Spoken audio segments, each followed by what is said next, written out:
All right, geometry students, this is it. We've made it. This is the very final video lesson of the year. So grab your packet, flip to the very back side. It's on page 8, and we're going to do probability with and without replacement. So we are getting away from Venn diagrams, going back into probability. We thought this would be the best way to wrap up the unit, and we are going to be looking at situations where you are maybe taking some marbles or taking some cards, and sometimes you're replacing them back into the deck or into the bag, and sometimes you're not. So with replacement, that literally means you put it back. Maybe you take a card, you put it back, you take another card, you put it back, etc. Your total is going to stay the same each time.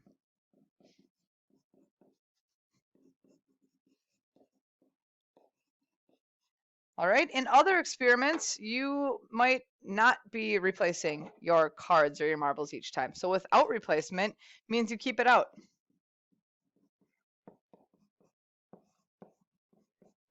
So if that's the case, your total decreases by 1 each time. All right, this right here with replacement, this is actually called an independent event.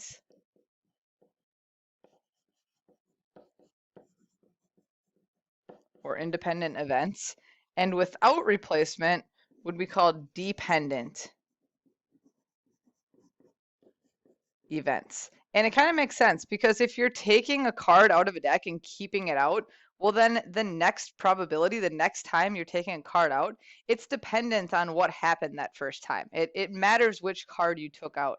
It matters that now there's only 51 cards instead of 52 cards in the deck. So a lot of times we'll just refer to it as replacement without replacement, but sometime in the future you may see it listed as independent and dependent events.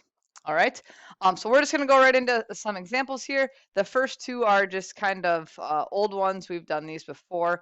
If you have a deck of cards, what's the probability of picking a red?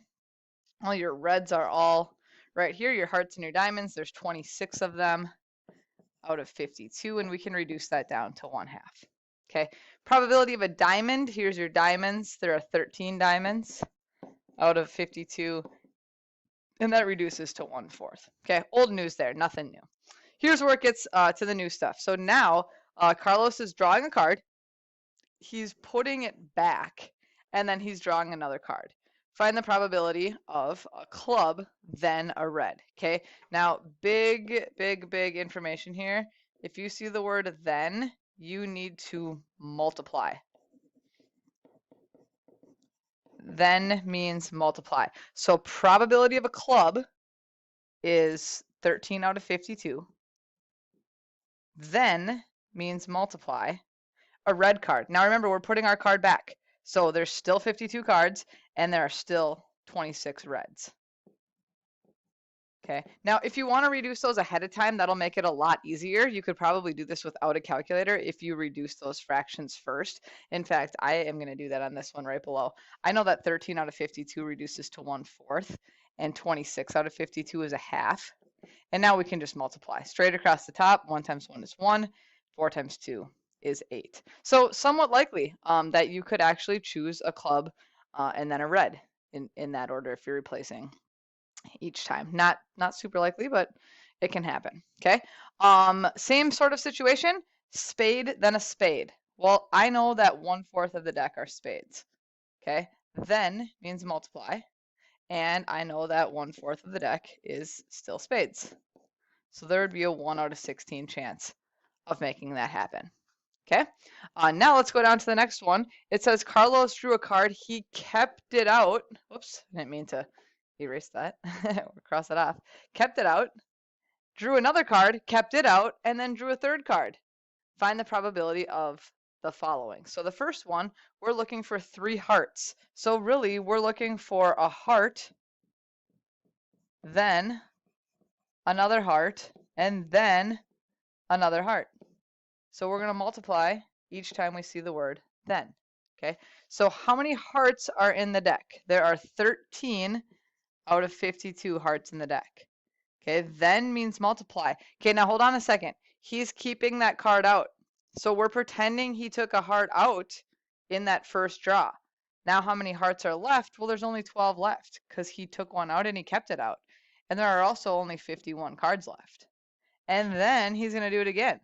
And now there's only 11 hearts left and 50 total cards left.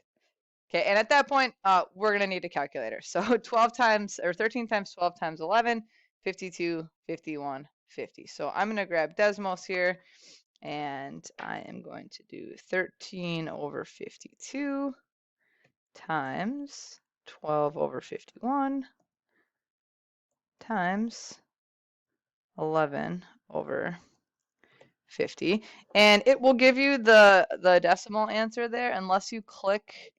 Slide this over. If you click this little button right here, that'll convert it into a fraction for you. So 11 out of 850, or maybe you wanted to convert it into a percentage and say 1.29%. That would be fine too. With these big fractions, that might kind of make a little bit more sense to us. I'll write it both ways. 11 out of 850 and 1.29.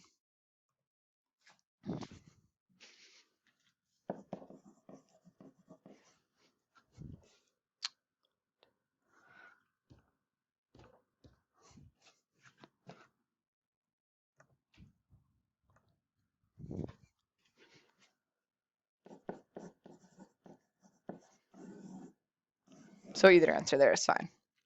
All right, and then the next one here, probability of ace, then a 4, and then a face card. So aces, there are 4 in the deck, times a 4, there are still 4 4s left, but only 51 cards, then a face card. Okay, we haven't taken any face cards out yet. Aces and 4 are not face cards. Those are your jacks, queens, and kings. So there's 12 of those out of a possible 50 cards. Okay, so I'll grab Desmos one more time. 4, 4, and 12. Remember that. Actually, you know what? I'm just going to go up here and change these. 4, 4, and 12. And we get 8 over 55, 25.